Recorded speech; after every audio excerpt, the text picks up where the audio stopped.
माँ सरस्वती को नमन करते हुए नमस्कार देश के नौजवानों और लालो लालियों। अब आराम से मज़े करे होंगे और मज़े करते रहो, ठीक है। जो नौजवान कहने का मतलब ध्यान से सुनना बात को, जो 12th में हैं वर्तमान में, जो 12th में हैं यानी कहने का जिनकी 12th की एग्ज़ाम होने वाली कुछ दिनों में, तो थोड़ा बहुत सावधान हो जाए। और जो विद्यार्थी 12th में प्रमोट होकर आ गए उनको ध्यान रखना, इन क्लासों को बारीकी से लेना है, अन्यथा आपके जो जेड के सपने हैं ना वो फिर इनको अलग ही रख देना, इस बात का ध्यान रखना आपको। तो लगभग क्लासें हैं जिसके पास जा रही हैं वो अपना काम करते रहिए। तो हमने कल पढ़ा था जो मोल कॉन्सेप्ट, किसको पढ़ा था? मोल सॉरी जो अवोगाद्रो था, एमिडियो अवोगाद्रो, यानी जिसको हम नाम से कर्मांजी गाद्रो कहते हैं, वैसे गाद्रो का अलग नाम अलग होता है, ठीक है। इसमें क्वेश्चन बने जैसे हम बनाए कि एमिडियो अवोगाद्रो की जो अवधारणा थी, एमिडियो अवोगाद्रो की अवधारणा थी वो लगभग जैसे इसमें दो वैज्ञानिक आए थे, एक तो बर्जीलियस आया था और एक कौन था इसमें आपका जॉन डाल्टन। तो किसके नियम की ज़्यादा पुष्टि करती है? तो यहाँ पे जॉन डाल्टन के नियम की ज़्यादा पुष्टि करती है अवोगाद्रो का नियम। इन अवोगाद्रो किसके साथ है? अरे भाई किसके साथ है अवोगाद्रो? अवोगाद्रो जॉन डाल्टन के नियम की ज़्यादा पुष्टि करता है, इस बात का ध्यान रखना है। डाल्टन क्या है इसमें? डाल्टन के नियम की ज़्यादा पुष्टि करता है, इस बात का ध्यान रखना। बर्जीलियस का कोई मतलब नहीं था उसमें, इन बर्जीलियस को कम ध्यान देता, सीधी सी बात है, ठीक है। उसके बाद में अब देखो जो हमारा टॉपिक चल रहा था, हम परमाणु और अणु के बारे में चर्चा कर रहे थे। किसके बारे में? परमाणु और अणु के बारे में हम चर्चा कर रहे थे। ये आपकी जेड केमिस्ट्री, ठीक है। अब देखो दो सब लिखो यहाँ पर, एक तो आपका परमाणु और एक आपका इसमें अणु, और एक लिखता हूँ यहाँ पर आपका तत्व है, एक लिखते हैं यहाँ पर यौगिक है, और एक आपका मिश्रण। इन चारों को समझना है कि चार क्या, यहाँ लगभग चारों जो सिस्टम क्या क्या है, ठीक है। इसकी परिभाषा हम अच्छी तरह जानते हैं, परिभाषा से हम नहीं समझेंगे, हम उदाहरण से समझेंगे इसको। जैसे मान लीजिए यहाँ पर अगर मैं लिखूँ, जैसे ऐसे मान लो आप H2O की बात करते हैं, ये मान लो आप CaSO4 और यहाँ पे रहेगा CaSO4, या इसको चलो इसको लिखते हैं हम कैल्शियम, और ये आपका एक कार्बोनेट। ये थोड़ी बहुत लगभग 20-25 तक तो सभी को याद होंगे ना, आउटसाइड नहीं। और इतना तो आप केमिस्ट्री पढ़ के आएंगे, थोड़ा बहुत तो 11th वाले भी हैं, तो इतने तो 20 तक तो याद होंगे। वैसे जब मैं आउटसाइड आपको पढ़ाऊंगा तो लगभग मैं पूरी याद करूँगा आपको तुम, ठीक है, परंतु 20-25 तक तो आपको याद होगी, शायद 20-25 तक में आ रहा है। अब देखना कि इसमें सिर्फ परमाणु कितने हैं, अणु कितने हैं, तत्व कितने हैं, यौगिक कितने हैं। परमाणु कितने हैं, तत्व कितने हैं, अणु कितने हैं, यौगिक कितने हैं, ठीक है। तो देखो ध्यान से इधर, यदि अगर मैं अणु की बात करता हूं, किसकी बात करता हूं? अणु। अणु का मतलब जैसे यहाँ पे ऐसे मान लो, हाँ ये लिख दिया मैंने यहाँ पे 2 मोल, क्या लिख दिया मैंने? 2 मोल लिख दिया। चलो अब जैसे समझते इसको, पहले परमाणु को देखना है। तो जब आपको ये चीजें समझ में नहीं आती है तो क्या करना पड़ता है लालो आपको, इन लालियों ध्यान से सुनना है, इसको तोड़ दो आप। क्या कर दो? जो भी आपके पास चीज़ है वो सभी को तोड़ दो। जैसे आपने जब छोटी क्लास में आप थे 10th क्लास में, या वर्तमान में जब आप 12th में पढ़ते हो, या ठीक है, तो आपको जैसे हिंदी में जैसे आप संधि पढ़ते हो, कोई भी पढ़ते हो, ठीक है। जैसे मैं लिखा यहाँ पर ये राम लिखा, क्या लिखा? राम लिखा। अब इस राम शब्द को तोड़ो आप, तो राम शब्द को तोड़ेंगे सर क्या लिखेंगे आप? रे डैश आ मैं और डैश ए, इससे बना हुआ आपका राम। यानी पूरा तोड़ दिया आपने, क्या कर दिया? पूरा तोड़ दिया कि इस तरह से में आपकी जो भी वर्ण आपको दिख रहे हैं, 1 2 3 आपके इसमें 4 वर्ण पूरी तरह तोड़ लिया आपने। तो आप भी क्या करोगे, केमिस्ट्री में भी यही नियम लगाओ इसमें, किस तरह इसको तोड़ो। तो तोड़ते हैं, देखो यहाँ पर ये 2 हैं, चलो इस 2 को यहाँ पे लिख दूंगा, कोई दिक्कत नहीं है। उसके बाद देखो यहाँ पे कोष्टक में सर आपका कैल्शियम, उसके बाद में ये कार्बन। अब आपको ये मालूम होना चाहिए कि सर ये किसका प्रतीक है, किसका नहीं है, अन्यथा आपके ऊपर है फिर। सर ऑक्सीजन ऑक्सीजन ऑक्सीजन, ये सिस्टम है, ठीक है। तो अब देखना है हमें कि सर पहले परमाणु की बात करते हैं, तो सर ये भी आपका क्या इसमें, ये भी किसका परमाणु होगा बताओ? ये परमाणु किसका होगा। अब देखो इसमें परमाणु की बात करूँ तो और भी हो सकते हैं, कोई दिक्कत नहीं, परंतु मैं सिंपल तरीके से समझा रहा हूँ भाई। ये कैल्शियम का परमाणु मान सकते हैं, ये कार्बन का परमाणु है, ये ऑक्सीजन का परमाणु है, ये किसका परमाणु, ये भी ऑक्सीजन का परमाणु है, ठीक है। उसके बाद में बात करूँ कि सर यहाँ पे तत्व, ये कैल्शियम वाला तत्व है, ये एक ही तत्व है, ये एक ही तत्व है, जबकि परमाणु कितने हैं, एक परमाणु, दो परमाणु, तीन परमाणु, कितने हैं सर, ऑक्सीजन का कितने हैं, एक दो तीन परमाणु, जबकि तत्व कितना, एक है। उसके बाद में देखो सर कार्बन का परमाणु भी एक है, तत्व भी एक है, ठीक है। यदि मोल कॉन्सेप्ट में अलग हो सकता है, परंतु यहाँ पर हम बात को समझ रहे हैं। सर आपका कैल्शियम का परमाणु भी एक है, तत्व भी एक है, ठीक है। अब बात करते हैं अणु की। तो यहाँ पर जो दिख रहा है ये आपको पूरा क्या है सर, आपका अणु है, क्या दिख रहा है, यानी सर इसमें आपका अणु तो कितना है, एक है। अगर मैं इस दो को हटाता हूँ तो अणु कितना आपका, एक है। इसमें तत्व कितने हैं, तत्व देखो इसमें एक, दो और तीन तत्व हैं, कितने, तीन तत्व हैं।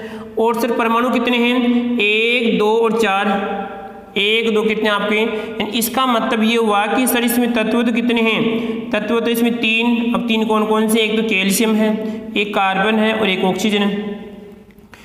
अब इसमें परमाणु की बात करें तो परमाणु कौन कौन से हैं, अरे परमाणु की बात करें तो परमाणु देखो सर इसमें एक परमाणु, दो परमाणु और कितने, तीन, तो आपके पांच परमाणु हैं, कितने हैं, पांच परमाणु, जिसमें एक तो कैल्शियम का है, एक कार्बन का है, तीन ऑक्सीजन के हैं, ठीक है। उसके बाद बात करता हूँ यहाँ पे परमाणु तत्व अणु। तो अणु यहाँ पे पूरा है। अणु किसे कहते हैं, जिसमें कोई पदार्थ का गुण हो। अरे जैसे आप अगर मान लीजिए आप बदमाशी करते हैं तो आपकी कोशिका में बदमाशी करने का गुण तो होगा। यदि आप में कोई, आपके शरीर में कोई जैसे बीमारी, आनुवांशिक बीमारी है, तो वो आपकी जो आपका कोशिका में डीएनए उसमें भी बीमारी होगी, यानी वो भी तो अणु ही आपका। तो इसका मतलब ये हुआ, जैसे हम क्या मानते हैं, जैसे आपकी बायोलॉजी में आपने पढ़ा होगा कि जो शरीर की क्रियात्मक और यदि संरचनात्मक, किसको, कोशिका को मानते हैं। कोशिका जो काम करेगी वही काम कौन करेगा, और जो कोशिका काम करेगी वही तो शरीर करेगा ना पूरा, समझ रहे बात को। इसमें फिर कोशिका मिलकर क्या करती है, तो ये सिस्टम है कि अणु जो काम करेगा वही पूरा पदार्थ काम करेगा, अणु जो काम करेगा वही पूरा पदार्थ काम करेगा। तो यहाँ पे देखो अणु कौन सा होगा सर, इसमें अणु होगा CaCO3, आपका एक अणु है, कोई दिक्कत किसी को इसमें। अब यौगिक क्या हो सकता है, यौगिक में सर आपके दो या दो से अधिक अणु भी हो सकते हैं, परमाणु भी हो सकते हैं, तत्व भी हो सकते हैं। दो या दो से अधिक तत्व, परमाणु, यौगिक से क्या बनेगा, इनसे क्या बनेगा आपका, इसमें यौगिक बनेगा। इनसे जैसे बना सकता हूँ यहाँ पे कैल्शियम, यदि मैं इसको तोड़ू, देखो यहाँ पे इसको तोड़ते हैं, CaCO3 है सर। अभी तो आपका क्या है, यहाँ पे परमाणु है, सॉरी क्या है आपका, अणु है। अब जब मैंने इसको तोड़ा तो यहाँ पे क्या क्या बनेगा, कैल्शियम ऑक्साइड और क्या बन जाएगा, इसमें CO2 बनेगी। तो सर अब यहाँ पर ये अणु होगा और ये भी क्या होगा, इसमें अणु होगा। तो इसका मतलब क्या हुआ कि ये कैल्शियम जो आपका कार्बोनेट है वो दो अणु से मिलकर बना हुआ है। तो अब यहाँ पे मैं इसको क्या बोल सकता हूँ सर, इसको यौगिक बोल सकता हूँ, क्या बोल सकता हूँ, इसको यौगिक बोल सकता हूँ। अब यदि इस कैल्शियम कार्बोनेट में यदि जल की मात्रा भी है, यदि इसमें जल की मात्रा भी है या कोई अशुद्धि की मात्रा भी है, तो इसे क्या कहते हैं, मिश्रण कहते हैं। जैसे आपने क्या किया, जैसे पानी बोले तो यहाँ पे H2 और आपने क्या किया, जैसे शर्करा है C6H12O6 ऐसे मान लो, या आपका जो चीनी की मान लो, ठीक है। इन दोनों का आपने घोलने के बाद में जो तैयार होता है उसे क्या कहते हैं, मिश्रण कहते हैं। इन मिश्रण में क्या होते हैं, बहुत सारे क्या होते हैं आपके इसमें तत्व पाए जाते हैं, अणु पाए जाते हैं, ठीक है। परंतु एक शुद्धता की बात करता हूं मैं, यदि एक केवल शुद्धता की बात करता हूं तो यहाँ पे क्या आएगा, इसमें आपका अणु आएगा। अब यदि सर यहाँ पे दो अणु मिल रहे हैं तो किसका, ये भी अणु भी होगा और क्या होगा, इसमें यौगिक भी होगा, ठीक है। ज्यादा फोकस हमें किसमें करना है कि तत्व कौन सा होगा, अणु कौन सा होगा, परमाणु कौन सा होगा, ठीक है।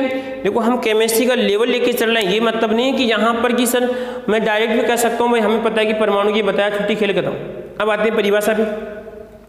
तो इसकी परिभाषा आपको मालूम कि सर इस स्वतंत्र अवस्था में नहीं रह सकता, ये स्वतंत्र अवस्था में रह सकता है, ठीक है। इसके हमने टुकड़े किए थे जबकि इसके टुकड़े नहीं कर सकते। अब तत्व की बात करते हैं। तत्व यहाँ पे आवर्त सारणी में लगभग 118 तत्व ज्ञात हुई। कहने का मतलब जिसमें एक किसी पदार्थ विशेष का गुण होता है और शुद्ध अवस्था पाई जाती है, उसे क्या कहते हैं, हम तत्व कहते हैं। आवर्त सारणी में निचली स्थान होता है, ठीक है। योगी की बात करते हैं, किसी पदार्थ का विशेष गुण पाया जाएगा, उसमें किसी पदार्थ का विशेष गुण पाया जाएगा, ठीक है। बड़े पदार्थ के रूप में गुण होगा, कौन सा कहलाएगा, यौगिक कहलाएगा। मिश्रण की बात करते हैं, बहुत सारे यौगिक पाए जाते हैं, ठीक है। जैसे आपका एक दीवार आपको दिख रही है, वो एक मिश्रण तो है, इसमें आपका जैसे चूना भी है, पत्थर भी है, पानी भी है, वायु भी है, तो मिश्रण ही, ठीक है। तो इनके बारे में अणु, परमाणु और आपका ये जो तत्व है, इनके बारे में आपको सिंपल जानकारी मिल चुकी है, ठीक है। अब आते हैं आगे, उसके बाद में मोल कॉन्सेप्ट, जो आज का हमारा मुख्य बिंदु क्या रहेगा, मोल कॉन्सेप्ट। शायद एक नौजवान की समस्या थी कि सारी परमाणु अणु को बताना क्या होता है सिस्टम। अब देखो मोल कॉन्सेप्ट,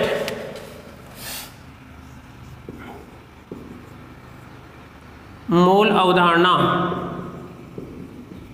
मोल अवधारणा, और आपकी उस टॉपिक में क्या लिखा हुआ है जो आपका सिलेबस से मोल कॉन्सेप्ट है।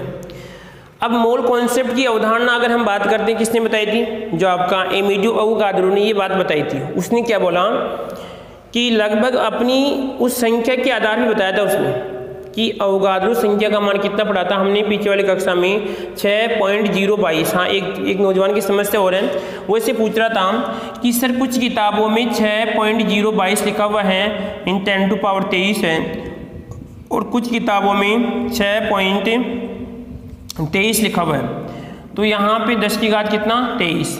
तो उस नौजवान से मेरा ये निवेदन है कि आप इस जानकारी को भाई यहाँ पे 23 लिखें या 22 लिखें, ठीक है। तो ये जानकारी बताऊंगा, इसमें ज़्यादा ऑप्शन कौन सा रहेगा कि 23 वाला आएगा।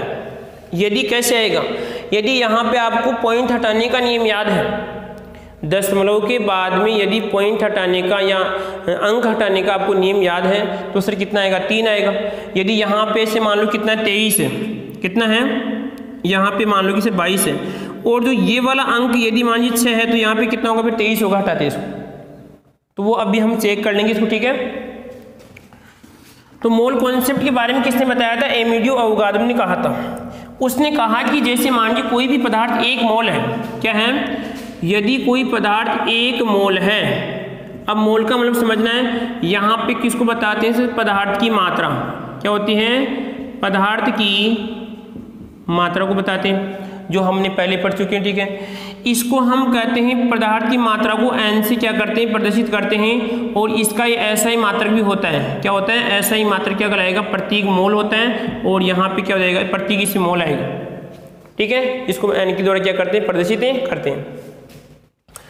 उसके बाद में यदि कोई पदार्थ 1 मोल है, यदि कोई पदार्थ 1 मोल है, इसका मतलब क्या है, जैसे मैं लिखा यहाँ पर कोई पदार्थ 1 मोल है, तो इसका मतलब ये हुआ उस पदार्थ में एमिडियो अवोगाद्रो के अनुसार, एमिडियो अवोगाद्रो के अनुसार कितने कण होंगे, 6.022 इंटू 10 की घात 23 कण होंगे। कितने कण होंगे, इतने कण होंगे।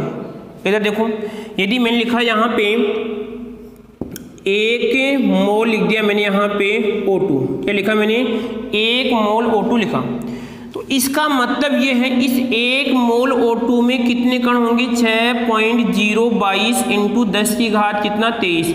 देखो अभी तक मैं कण बोल रहा हूँ, कण बोल रहा हूँ, इसका मतलब क्या है कि मैं ना तो इसको अणु मान रहा हूँ, ना इसको परमाणु क्या मान रहा हूँ, इसको भी कण ही मान रहा हूँ, ठीक है। तो यदि मैं इसको क्या मानता हूँ, अणु मानता हूँ, तो यहाँ पे क्या लिखूंगा बताओ इसमें, अरे कितने, यदि मैं इसको अणु मानता हूं तो इसमें कितने टोटल अणु कितने होंगे, यदि आपका ये सॉरी ये कहलाएगा इसमें अणु आयन है, तो इसमें कितने अणु होंगे, यदि 1 मोल आपका O2 अणु है, तो इसका मतलब इसमें कितने अणु होंगे टोटल बताओ, इसमें 6.022 10 की घात 23 होंगे। समझ रहे हो मोल कॉन्सेप्ट का मतलब, इसका मतलब ये था कि मान लीजिए कोई पदार्थ है, जैसे ऐसे लिखा मैंने 4 5 3 और यहाँ पर लिखा 7 3 2 1 9 ऐसे लिख दिया, और इतना या कोई पदार्थों की संख्या है। यदि मैं इस संख्या को बार बार लिखता हूँ, इस संख्या को यदि मैं बार बार लिखता हूँ, तो आपके पुनरावर्ती दोष उत्पन्न होगा। क्या होगा, पुनरावर्ती दोष उत्पन्न होगा, आपका टाइम भी वेस्ट होगा, ठीक है। तो इसी समस्या के समाधान के लिए एमिडियो अवोगाद्रो ने एक संख्या दी कि लगभग हम जो अगर मान लीजिए कोई कण इतने होते हैं, कहने का मतलब 6.022 10⁻23, इसको हम क्या बोल सकते हैं, 1 मोल बोल सकते हैं। क्या बोल सकते हैं, 1 मोल बोल सकते हैं। इसको हम प्रदर्शित कर सकते हैं Na के द्वारा। किसके द्वारा, Na के द्वारा हम प्रदर्शित करते हैं। जैसे मान लीजिए आप के घर में यदि आप प्याज है, टमाटर है, मिर्ची है, बैंगन है, कुछ भी है, यदि आपको वो कितने दिखें, 6.022 10⁻23 दिखें, यदि उनकी संख्या इतनी होती है तो आप उसे क्या कह सकते हैं, 1 मोल कह सकते हैं। आपको मान लीजिए आपके आसपास इतने प्याज रखे हुए हैं, इतने प्याज रखे हुए, मान लीजिए आपने कैसे भी गिन लिए, तो आप क्या बोलेंगे कि वो प्याज कितने हैं, 1 मोल है। या आप मान लीजिए इतनी आपके पास भैंसें हैं, इतनी आपके पास गायें हैं, या इतनी आपके पास कोई भी वस्तु है, यदि वो इतनी है तो क्या बोलेंगे, उसे हम 1 मोल बोलेंगे। समझिए बात को ध्यान से। तो इसका मतलब ये हुआ कोई भी वस्तु है यदि वो इतनी है तो क्या कहलाएगी, 1 मोल कहलाएगी। इससे हम क्या करते हैं, अवोगाद्रो संख्या को Na से क्या करते हैं, प्रदर्शित करते हैं। ठीक है, कोई दिक्कत नहीं आती किसी को इसमें। अब आगे आते हैं, उसके बाद देखो, तो इसको ध्यान रखना, 1 मोल क्या करता है, पदार्थ में अवोगाद्रो संख्या को प्रदर्शित करता है कि यदि इतने परमाणु या कणु आयन होंगे। अब देखो इसमें एक और देखो साथ में, यदि मैं लिखूं यहाँ पे परमाणु, तो यहाँ पर भी क्या होगा, परमाणु होगा। और यदि मैं यहाँ पर लिखता हूँ अणु, भाई अगर मान लीजिए इसे लिखा, इसको और देखो यहाँ पर, यदि मैं लिखा 5 मोल क्या है आपका, इसमें 5 मोल कार्बन है। क्या है, 5 मोल कार्बन है। अब बताओ कार्बन क्या है, यहाँ पे परमाणु है, तो यहाँ पर क्या आएगा, इसमें यहाँ पर इसके आंसर में क्या आएगा, परमाणु आएगा। और यदि मैं लिखा यहाँ पे O2 तो अणु, तो यहाँ पे क्या आएगा, उसमें इतने अणु होंगे। इसी प्रकार में लिखा सर Na+, ये सर आयन है, तो इतनी क्या आएंगे, इसमें आयन आएंगे। क्या आएंगे, इसमें आयन आएंगे। थोड़ा उदाहरण से और भी समझ लेंगे, आगे और भी उदाहरण आएगा। ठीक है, अब आओ आगे बिंदु पे।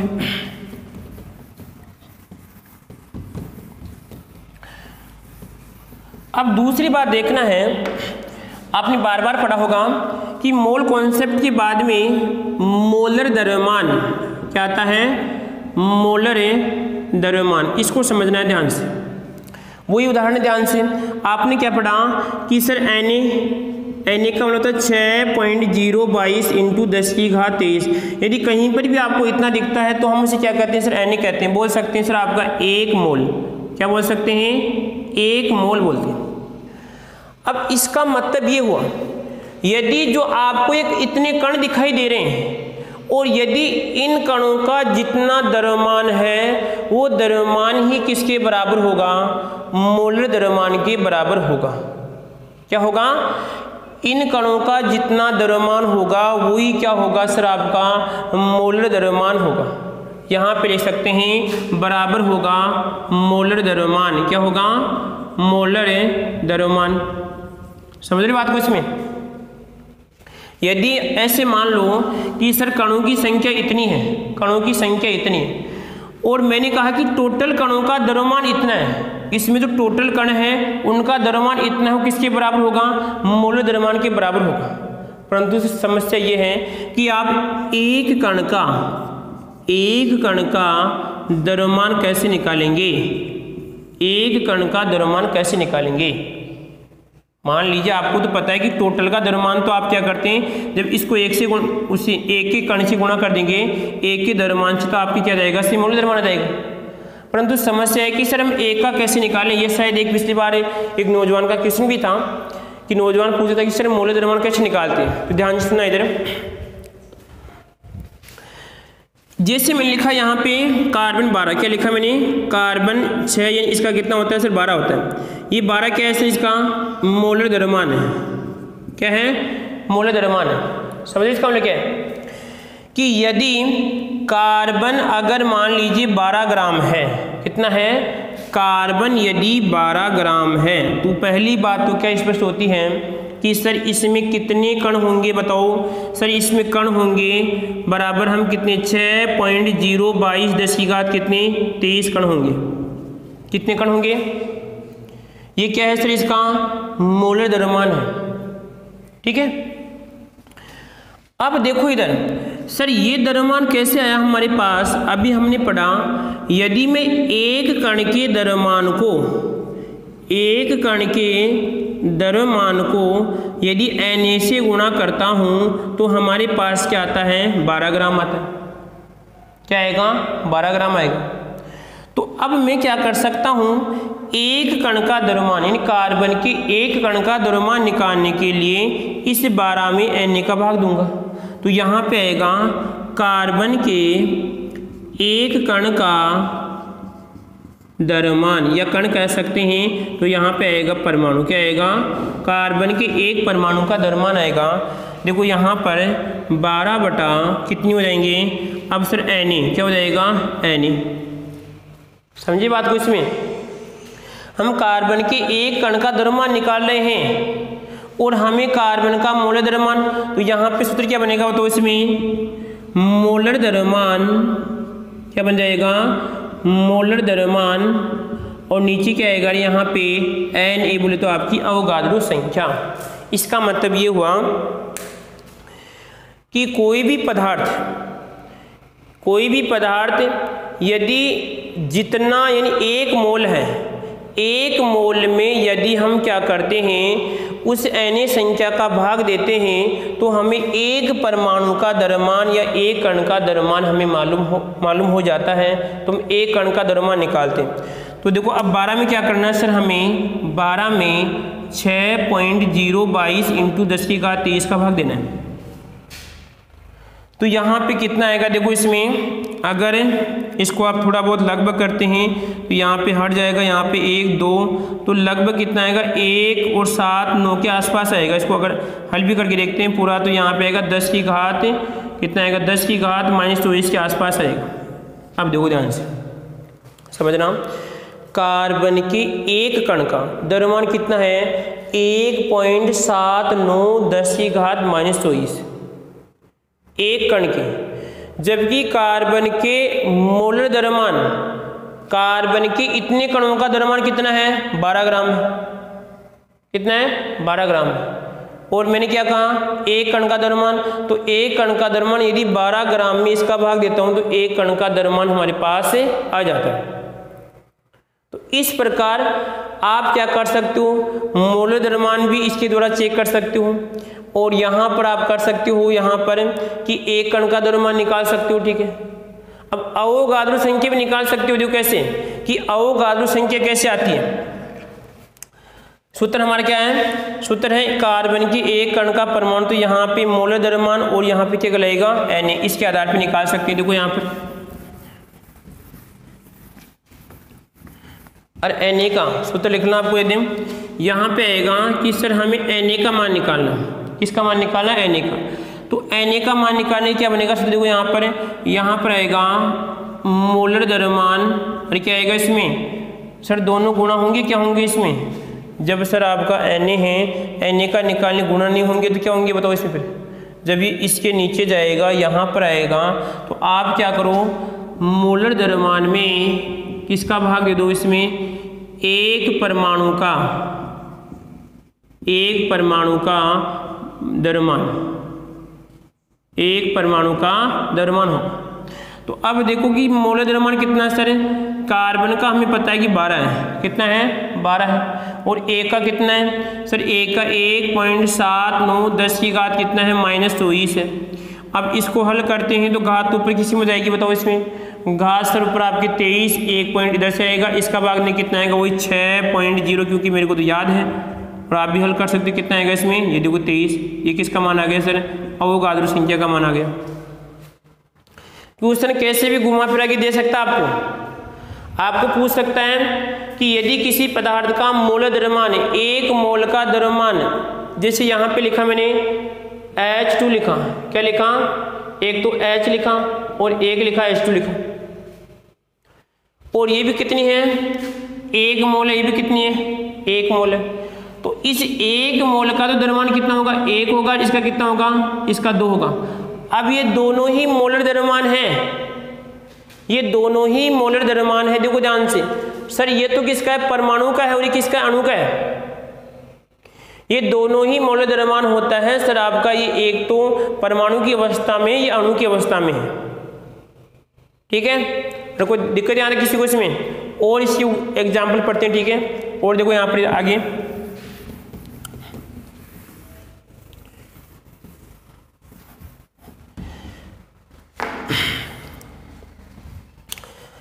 अब जैसे मैंने कहा आपसे, ऐसे मान लो आप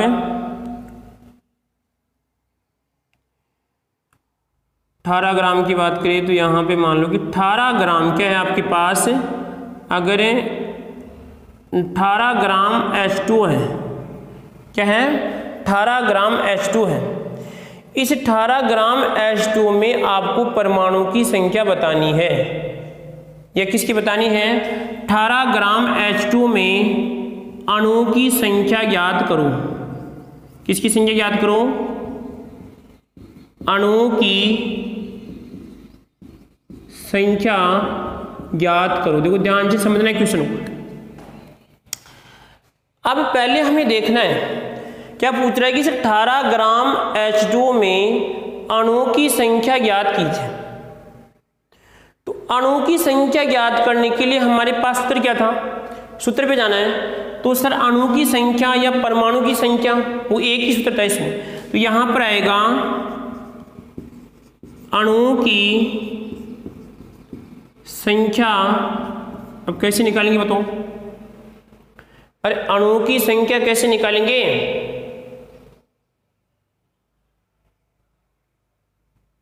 सूत्र भूल गए क्या, थोड़ा बहुत दिमाग पे दबाव दो। अणुओं की संख्या पूछ रहे हैं, तो अणुओं की संख्या निकालने के लिए क्या करना पड़ेगा आपको, इसमें पहले सर हमें मोल निकालना पड़ेगा। क्या निकालना पड़ेगा, ऐसे मान लो यहां पर आएगा मोल, ये पदार्थ कितने मोल है, ये पदार्थ कितने मोल है,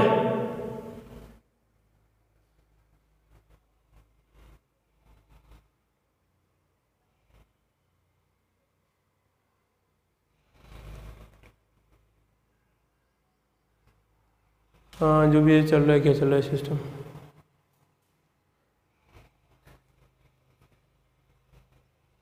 प्लांट में नहीं समझ सके,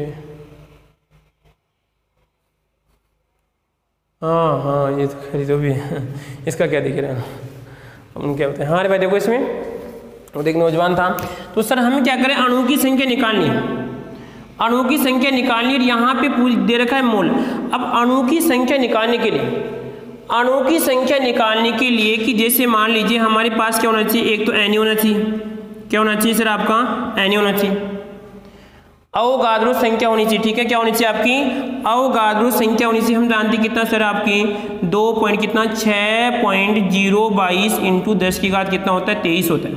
ये बात तो सही है। ये तो कब की बात है, ये तो सर कब की बात है, जब क्या होगा, जब क्या होगा कि सर यहाँ पे पदार्थ कितना होगा, 1 मोल पदार्थ होगा, तो सर यहाँ पे कण कितने होंगे, इतने होंगे। परंतु सर हमें तो यही नहीं मालूम कि पदार्थ कितना मोल है, सर ये तो ग्राम में है न कि मोल में है। तो पहले क्या करो, इस ग्राम को आप मोल में बदलो, पहले इस ग्राम को आप मोल में बदलते हैं। अब देखते हैं कि ग्राम को किस प्रकार मोल में बदलते हैं। तो यहाँ पे देखिए मोलों की संख्या, सूत्र लिख लेना ध्यान से, मोलों की संख्या निकालने के लिए क्या करते हैं, मोलों की संख्या बराबर पर कितने मोल है, तो पदार्थ का द्रव्यमान यहाँ पे क्या आएगा, इसमें पदार्थ का द्रव्यमान और नीचे क्या आएगा, इसका मतलब ही टोटल पदार्थ कितने ग्राम है, 10 ग्राम है, 5 ग्राम है, 20 ग्राम है, जो भी है, और नीचे आएगा पदार्थ का मोलर द्रव्यमान। क्या आएगा इसमें, पदार्थ का मोलर द्रव्यमान, क्या आएगा इसमें मोलर द्रव्यमान। ठीक है, अब सर ये बात तो सही है कि मोलों की संख्या हम निकाल सकते हैं, तो पदार्थ का मोलर द्रव्यमान हमें चाहिए, पदार्थ के मोलर द्रव्यमान की जानकारी हमें होनी चाहिए, कितना आएगा। तो अब मोलर द्रव्यमान देखो यहाँ पर कौन सा, इसमें H2 है, कैसे निकालेंगे कि हम जानते हैं सर H2O का मोलर द्रव्यमान 1 H का 1 होता है, तो इसका भी 1 होगा। ऑक्सीजन का कितना होता है मोलर द्रव्यमान? सर ऑक्सीजन का कितना होता है? 16 होता है। तो इस H2 का कितना होगा सर? आपके 18। कितना होगा इसमें? 18 होगा। बात समझ गए? इसका मतलब ये हुआ कि यदि आपका पानी यानी जल यदि 1 मोल होगा तो इसका द्रव्यमान कितना होगा? 18 होगा। कितना होगा? 18 ग्राम होगा। अरे कोई दिक्कत यहाँ किसी को? अब निकाल सकते हैं, हमारे पास इसका मान आ गया। तो यहाँ पे देखिए कितना आएगा, पदार्थ का द्रव्यमान कितना है? पदार्थ का सर 18 ग्राम। कितना है? 18 ग्राम है। और ये भी कितना है? 18 ग्राम। ठीक है, तो अब क्या करेंगे, यहाँ पे सर 18 से 18 कट जाएगा तो मोलों की संख्या कितनी आएगी? सर 1 मोल। कितना आएगा? 1 मोल आएगा। इसका मतलब ये हुआ कि ये पदार्थ कितना है? 1 मोल है। तो यहाँ पे चिपका दो। तो अब यहाँ पे क्या हो जाएगा, अणु की संख्या निकालने के लिए मोलों की संख्या यहाँ पे आएगा, मोलों की संख्या इंटू Na। ठीक है, तो अब कर सकते हो आप, सर मोलों की संख्या कितनी? 1, तो यहाँ पे आएगा 1 इंटू 6.22 इंटू 10 की घात कितना? 23। तो यहाँ पे आंसर कितना आएगा? 6.22 इंटू 10 की घात कितना? 23। ये आंसर होगा। समझे बात को? इसमें किस प्रकार हमने मोलों की संख्या निकाली। पदार्थ का द्रव्यमान, पदार्थ का टोटल द्रव्यमान किस में आएगा? सर ग्राम में आएगा। नीचे क्या आएगा? पदार्थ का मोल द्रव्यमान आएगा। ठीक है, और उदाहरण लेते हैं। चलो और उदाहरण से समझते हैं। क्वेश्चन ऐसे आएगा, ध्यान रखना इस बात का। एक क्वेश्चन है जैसे मैंने कहा कि लगभग 4.4 ग्राम कार्बन डाइऑक्साइड में 4.4 ग्राम कार्बन डाइऑक्साइड में परमाणु की संख्या ज्ञात करो। ये परमाणु है, अणु तो यहाँ पे क्या आएगा? इसमें अणुओं की संख्या ज्ञात करो।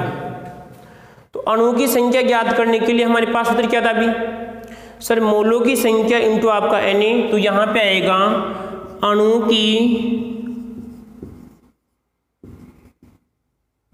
अणुओं की संख्या बराबर है, सर यहाँ पे आएगा मोलों की संख्या, और क्या आएगा? मोलों की संख्या इंटू क्या आएगा सर? आपका Na। ठीक है, तो सर पहले हमें मोलों की संख्या निकालनी है। तो मोलों की संख्या फिर क्या होगा? देखो ध्यान से इधर, तो यहाँ पे आएगा, अगर मैं इधर लिखता हूँ इसको, मोलों की संख्या। अब मोलों की संख्या का मतलब क्या होगा? टोटल पदार्थ कितने ग्राम है? टोटल पदार्थ कितना सर आपका? तो यहाँ पे आएगा पदार्थ का द्रव्यमान, पदार्थ का द्रव्यमान, और नीचे क्या आएगा इसका? मोलर द्रव्यमान। कैसे निकालते हैं बताया था मैंने। अब देखो कार्बन डाइऑक्साइड इसका निकालना है। सर कार्बन है, इसका कितना होता है? 12 होता है। एक ऑक्सीजन का 16 होता है। 2 का कितना? 32। 32 से बड़ा कितने? 44। तो यहाँ पे आएगा 4.4 इंटू अपॉन कितना आएगा? 44 आएगा। हल करने पे कितना आएगा इसमें? 0.0 शायद 1 आएगा इसमें। और कितना आएगा इसमें? 1 बार। तो यहाँ पे यह इसका आंसर, ये आपके मोलों की संख्या है। यानी कितने मोल है बताओ इसमें? 0.1 आपके मोल हैं। अब कर सकते हो यहाँ पे आगे, तो मान लिख दो यहाँ पे कितना आएगा? 1 पॉइंट, उसके बाद में 6.022 इंटू 10 की घात कितना आएगा भाई? 10 की घात 23 आएगा। तो हल करने पे कितना आएगा? 1 पॉइंट आपको आगे पीछे करना है बस। तो यहाँ से क्या कर दो एक, तो यहाँ पे आएगा 6.022 इंटू 10 की घात कितना आएगा? 23। अब वैज्ञानिक तरीका कैसे होगा इसमें? अरे वैज्ञानिक तरीका कैसे होगा इसमें? सर आप क्या करो, इसको 10 से गुणा कर दो, इधर से कम कर दो। यहाँ पे आएगा लगभग 6.22 इंटू 10 की घात कितना? 22 ही आएगा इसका आंसर। समझे बात को इसमें? तो इस प्रकार कैसे भी आपको क्वेश्चन दे सकता है घुमा फिरा के। अब वास्तविक निचोड़ हम क्या बनाते हैं? इन पूरी बातों का हम निचोड़ बनाए। तो देखो ध्यान से, यहाँ पे देखो मैं लिख रहा हूँ यहाँ पे मोल। क्या लिख रहा हूँ? यदि हमें पदार्थ की मोल की संख्या निकालनी है, मोल का मतलब सर कितना? 2 मोल है, 3 मोल है, 4 मोल है। तो मोल की संख्या, यदि मोल दे रखा आपको, यदि मोल दे रखा है और आपसे पूछे कि कण, कण का मतलब परमाणु, अणु, आयन की संख्या कितनी होगी, तो सर हम क्या करते हैं? हम करते हैं सर Na से गुणा। क्या करते हैं? Na से गुणा करते हैं। तो यहाँ पे क्या आएगा बताओ? कणों की संख्या। सूत्र ध्यान लगा, समझना इसको। यदि मोलों की संख्या को हम क्या करते हैं, Na से गुणा करते हैं तो कणों की संख्या जानकारी होती है। और यदि कणों की संख्या में Na का भाग देते हैं, क्या करते हैं, Na का भाग देते हैं तो हमारे पास क्या आता है, मोल आता है। ठीक है, आगे देखो उसके बाद में, यदि मान लीजिए आपके पास क्या है, अगर पदार्थ का द्रव्यमान कितना है, पदार्थ का टोटल द्रव्यमान कितना है, तो आप क्या करो, इसको मोलर द्रव्यमान से गुणा कर दो। क्या कर दो, मोलर द्रव्यमान से क्या कर दो, गुणा कर दो। तो यहाँ पे क्या आएगा, इसमें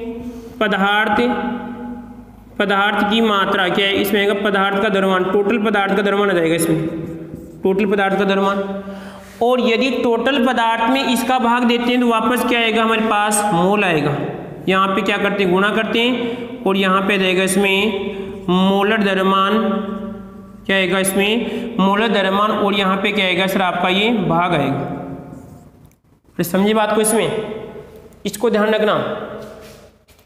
यदि हमें क्या निकालना है, मोल को गुणा Na से करते हैं, यदि लालो ध्यान से सुनना रे, यदि Na से करते हैं तो कणों की संख्या आती है, और कणों की संख्या में Na का भाग देते मोल आता है। और यदि मोल को हम क्या करते हैं, मोलर द्रव्यमान से गुणा करते हैं तो क्या आएगा, पदार्थ की मात्रा आएगी, या पदार्थ का द्रव्यमान आएगा।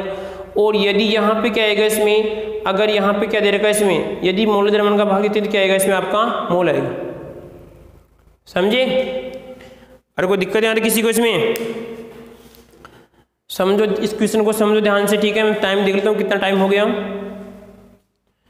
अभी 36 हुई है। ठीक है, 36 और भी उदाहरण दूंगा आपको। ठीक है, उसके बाद में इसका उपयोग पढ़ेंगे थोड़ा बहुत। ठीक है,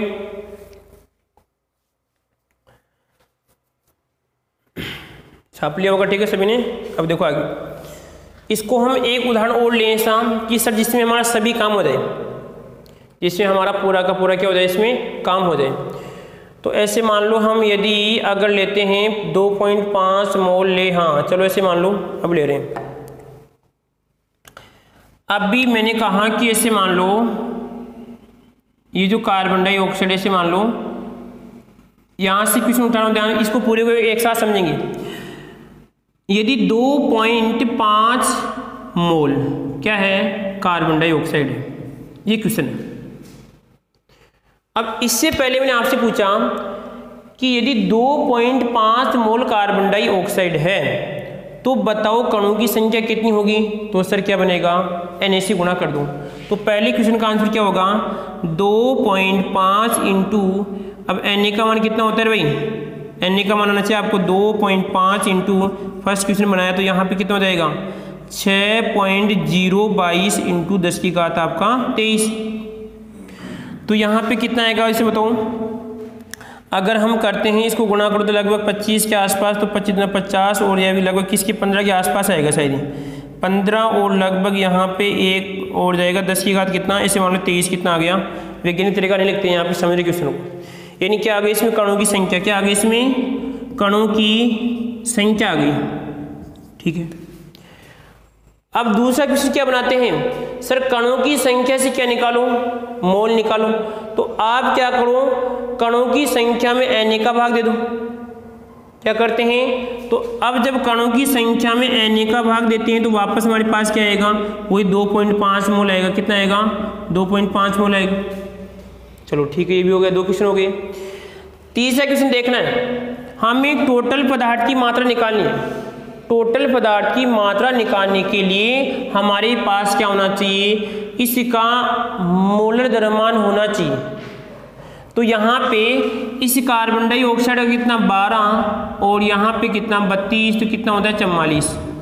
तो यदि मैं इस 2.5 को 44 से गुणा करता हूँ तो हमारे पास पदार्थ की क्या रहेगी टोटल, तो यहाँ पे आएगा 2.5 इंटू कितना 44, तो कितना हो जाएगा 25 होगा आपके इसमें 100 और 100 आपके लगभग 110। तो यहाँ पे कितना आएगा रे, ये आएगा 11, कितना आएगा 11 ग्राम आएगा। ठीक है, उसके बाद में सर आपको इससे मोल निकालो, तो इसमें किसका भाग दे दो आप, लगभग 4 का भाग देंगे ना, तो वापस हमारे पास ये रहेगा। और यही तो आएगा इसका लगभग 4 का भाग देने पे शायद कोई पॉइंट उपचोक हो रहा है कि देख लेना जो भी, हाँ यहाँ पे आएगा 110 आएगा, कितना आएगा 110 आएगा, इसको हल करने पे वापस ही आ जाएगा। ठीक है, तो ये आपके कुछ मोल कॉन्सेप्ट संबंधी क्वेश्चन ध्यान रखना, क्वेश्चन पूछ सकता है, पूछिएगा क्यों, ये तो बार बार जब आप क्वेश्चन करेंगे ना तो वहाँ पे ऐसी कैलकुलेशन आप करनी पड़ेगी। ठीक है, अब आते हैं इस मोल कॉन्सेप्ट का उपयोग, इस मोल कॉन्सेप्ट का उपयोग उसके बाद में लास्ट क्वेश्चन और देखेंगे। ठीक है, मोल कॉन्सेप्ट का उपयोग देखो, पहली बात तो 2 बात तो ये पढ़ ली, इसकी 4 सिंपल से उपयोग है। पहला उपयोग ध्यान से देखना, इसमें क्या होता है कि जो अवोगाद्रो ने बताया कि समान ताप दाब पर है, समान ताप दाब और आयतन पे क्या होता है, इसमें अणुओं की संख्या समान होती है। तो इसके आधार पर सूत्र बनता है V समानुपाती क्या होता है N, तो यहाँ पे आएगा मोलों की संख्या, क्या हो जाएगी मोलों की संख्या। ध्यान रखना इस बात का, पहला इसका उपयोग यही है कि V समानुपाती क्या होता है N होता है। इसका हम देखो फॉर्मूला बना सकते हैं, V1 अपॉन क्या हो जाएगा V2 और यहाँ पे जाएगा बराबर हो जाएगा N1 अपॉन क्या हो जाएगा इसमें N2। इस प्रकार ये इसका फॉर्मूला, इसका मतलब ये हुआ यदि आप गैस का आयतन बढ़ाते हैं, यदि आप गैस का आयतन बढ़ाते हैं तो आपको क्या करना पड़ेगा, इसमें आपको मोलों की संख्या भी बढ़ानी पड़ेगी, क्योंकि दोनों केस में समानुपाती है। क्वेश्चन दे सकता है यदि मान लीजिए किसी पात्र का हम आयतन बढ़ा रहे हैं तो बताओ n के मान में परिवर्तन होगा, n के मान में क्या होगी, वृद्धि होगी। यदि मान लीजिए n के मान में वृद्धि हो रही तो आयतन में होगा, आयतन में क्या होगी, वृद्धि होगी। इस बात का हमें ध्यान रखना है। ठीक है, दूसरा इसका उपयोग है, दूसरा उपयोग इसका ये है, जैसे मान लीजिए अगर 22.4 लीटर क्या है इसमें आपकी 22.4 लीटर कोई भी आपकी गैस है और इस गैस में आपसे पूछे कि इस गैस के एक परमाणु का आयतन क्या होगा, आपसे पूछे कि 22.4 लीटर गैस है तो एक परमाणु का आयतन निकालने के लिए Na का भाग देंगे, क्या देंगे, Na का भाग देंगे। तो दूसरा उपयोग इसमें करते हैं, इसका मतलब किसी गैस से परमाणु का आयतन निकालने में भी हम क्या करते हैं, अवोगाद्रो संख्या का उपयोग करते हैं। जैसे मान लीजिए यहाँ पे लिखा मैंने कि कोई 22 पॉइंट कितनी है 4 लीटर आपकी गैस है और मेरे को क्या करना है, पहली बात तो सर इसमें कितने परमाणु होंगे आपको पता है, 6 पॉइंट कितने 022 पहले बता चुका हूँ। ठीक है, तो यहाँ पे कितना आएगा, इसको हल करने पे, इसको हल करने पे जो भी आंसर आएगा वो क्या होगा रे, एक परमाणु का आयतन, और क्या होगा, एक परमाणु का आयतन होगा। समझ रहे बात को, इसमें क्या है, ऐसे मान लो आपके पास कितने हैं, 10 किलो टमाटर हैं, क्या है 10 किलो टमाटर हैं और 10 किलो टमाटर हैं और टमाटरों की संख्या से मान लो कितनी है 100, कितनी है टमाटरों की संख्या कितनी है 100। अब यदि मैं आपसे ऐसे पूछूं, आपको ना कोई तोलने की आवश्यकता है, ऐसे बताना है, बताओ एक टमाटर का भार कितना होगा, एक टमाटर का भार कितना होगा। तो आप क्या करेंगे, उस टोटल टमाटरों में लगभग टमाटरों की संख्या का भाग देंगे तो एक टमाटर का क्या जाएगा, इससे बताओ भार आ जाएगा। समझ गए बात को इसमें, ठीक है। तो इसी प्रकार ये आयतन पे लगा सकते हैं। कितनी, 2 बात हो गई। तीसरी बात कौन सी है, तीसरी बात बता चुका हूँ दोनों बातें, कि इसके द्वारा हम क्या कर सकते हैं, पदार्थ के कणों की संख्या ज्ञात कर सकते हैं और पदार्थ के एक कण का द्रव्यमान हम ज्ञात कर सकते हैं। तीसरी क्या है इसमें, तीसरी होगी इसमें पदार्थ के कणों की संख्या, पदार्थ के कणों की संख्या ज्ञात कर सकते हैं। और चौथी हो जाएगी इसमें आपके, इसमें कण का द्रव्यमान, कण का द्रव्यमान निकाल सकते हैं, कण का द्रव्यमान निकाल सकते हैं। फिर रिपीट करो, वापस ध्यान रखना कि मोल कॉन्सेप्ट का उपयोग क्या क्या है। एक तो हम यहाँ पे एक जानकारी ये होती है कि आयतन बढ़ाते हैं तो मोलों की संख्या भी बढ़ती है। एक जानकारी ये होती है कि एक गैस के एक परमाणु का हम आयतन निकाल सकते हैं, ठीक है। और एक यहाँ पे पदार्थ के कणों की संख्या निकाल सकते हैं और कण का हम द्रव्यमान निकाल सकते हैं। यह आपकी मोल अवधारणा थी, इसके उपयोग थे, ठीक है।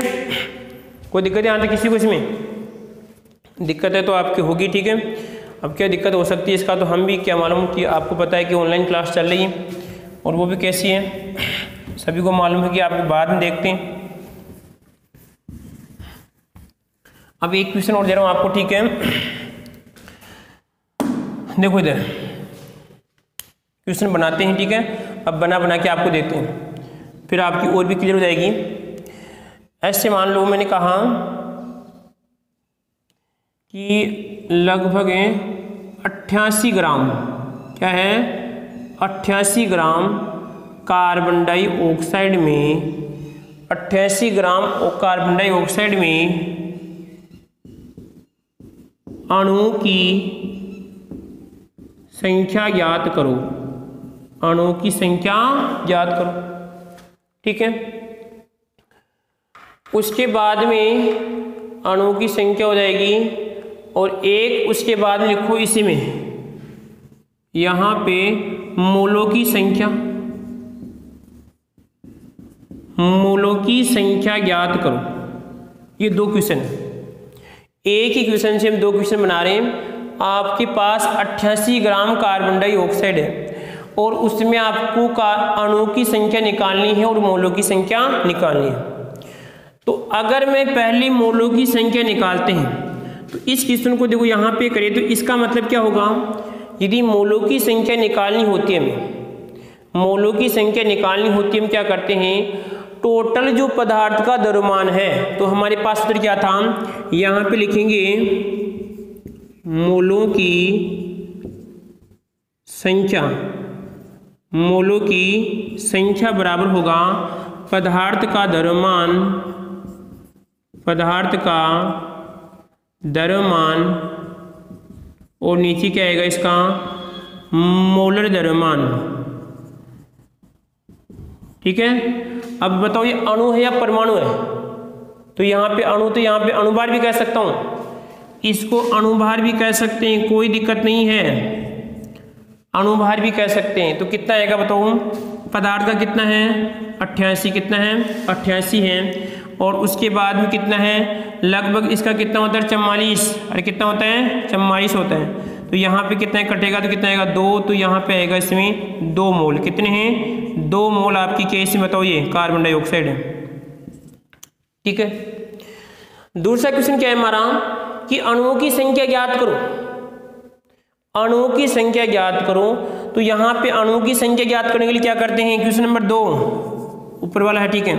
तो यहाँ पे आएगा अणुओं की संख्या बराबर होगा मोलों की संख्या, यहाँ पे आएगा मोलों की संख्या बराबर क्या हो जाएगा Na। तो यहाँ पे कितना आएगा 2 × 6 22 × 10 की घात कितना बताओ, ये 23।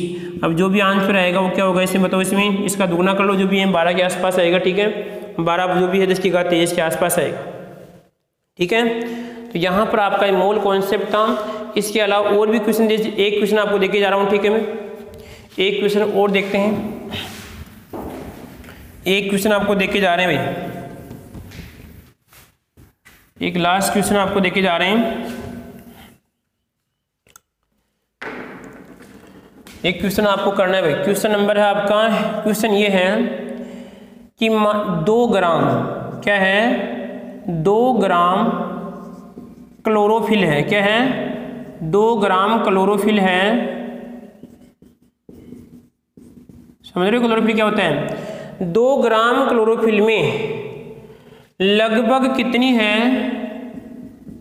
लगभग 12% मैग्नीशियम है, क्या है 2 ग्राम क्लोरोफिल में लगभग 12% मैग्नीशियम है। तो आपको क्या करना है, इसमें मैग्नीशियम के, इसमें आएगा मैग्नीशियम के परमाणु की संख्या ज्ञात करनी है, ज्ञात करनी है। अब आप कैसे याद करते हो, क्वेश्चन देके जा रहा हूँ, ठीक है। 2 ग्राम तो क्लोरोफिल है और लगभग इसमें से कितना है 12% मैग्नीशियम है। तो अब मैग्नीशियम के परमाणु की संख्या आपको ज्ञात करनी है देश के नौजवानों। आप किस प्रकार करते हैं आपके ऊपर है। अब आप पढ़ रहे हैं, नहीं पढ़ रहे हैं, या बैठे बैठे मजे कर रहे हैं, ठीक है, वो आपके ऊपर है।